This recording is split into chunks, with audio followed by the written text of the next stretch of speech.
How's it going today, everybody? This is Kaiju Addict, your host, and I am bringing you a Bandai review on the MechaGodzilla 2 or MechaGodzilla 1975. This figure was released in the 2002 to 2003 year. It was part of the new or the old movie monster set that came out at the beginning, pretty much with the Millennium figures. If you have any of those figures, some of them have tags. Some of them got regular standard tags. Some have tags that open up and show the whole line to a point, and then some are just single sheet tags. This was one of the ones that showed all the products in it and showed all the magnificent figures in it, which I believe was one of the last figures in the line to be set. This was a new Bandai mold at the time, and Bandai hasn't revisited it in a while. Or did they? They did do a Godzilla store exclusive this year or last year on it. So, like, comment, and subscribe if you guys are excited for another review. I've been out of the chair for a while. I recorded like 4 discussion type videos and didn't like a single one of them. Recorded my update video, took like an hour to find a version of that I liked, and I didn't like it either. So, we're just gonna do some reviews. So yeah, here's the 75. I remember learning about this figure, and I remember buying this figure. I got this guy many, many years ago from eBay for $30. And by many years ago, I mean probably, what, 10 years ago, I think? Maybe a little less, maybe a little more.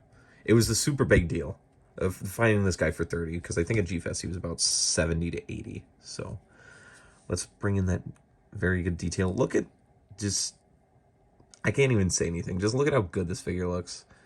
Bandai completely killed it with this figure. He looks so good. Look at just all like the, the, I'll call them buttons. I had the word for it just a second ago, what you call it in, when it's a machine, but no, I can't remember. All the bolts, there we go. I think that's what you'd call them. Studs. Studs is the word. Look at all the studs on them. Look at the sculpt, just like absolutely fantastic. Just about perfect. The only thing I would say that's wrong with this figure is that the legs are kind of short and the arms are a little big. That does throw the figure off just slightly, because his mid-body is really big, his arms are really big, and then his legs are kind of not that big, but that kind of also fits the 75 suit as well, because it was kind of this more weirdly egg shaped than the 74, which was more regular shaped. But it still looks good. This is probably one of the best looking Bandai 6-inch figures there is, period. He looks awesome. I love this guy personally. So for articulation, the head cannot rotate 100 or 360 degrees. It gets caught on the top spike, so you can't get it here. You can kind of lift it up, but I don't recommend doing that. Just, do that and then skip over to the side and do that if you're doing a stop motion or something like that.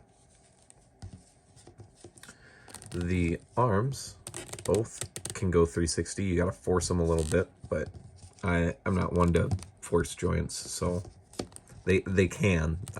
I won't. It's nice to notice that one of the hands is horizontal and the other one's vertical. Looks very nice. The legs can go 360.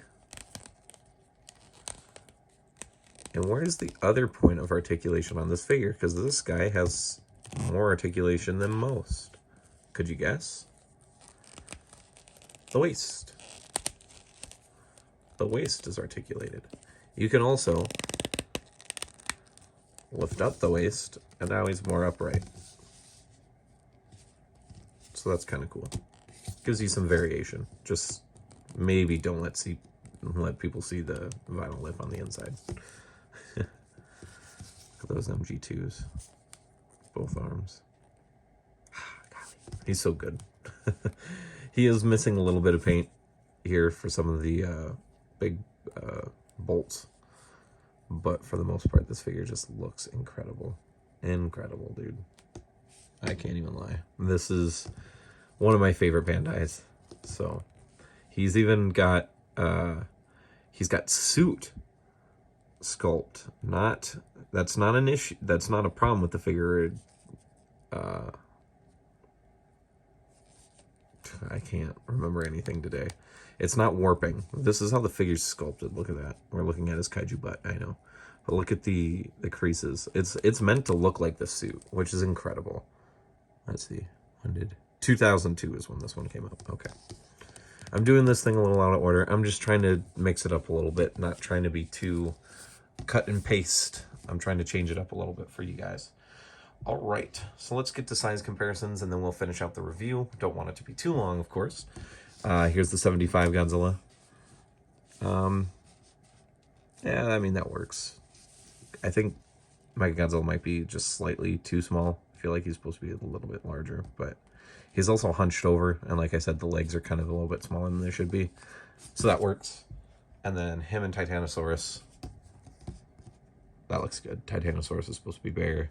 And Titanosaurus probably should be even a little bit bigger, but, you know, it all works. And then one more. One that's not related to him, but because I don't show this guy off enough, and honestly, this is probably one of the coolest Bandai figures to date. We've got the Ride Godzilla. That looks pretty cool. Maybe they should make a Ride version MechaGodzilla. Ooh, that would be so cool. That would actually be really cool. Oh my god. Hopefully they do more, honestly. We still need that Rodan, and maybe they could give us some more. And then they can just use the designs for a movie series or something. I don't know.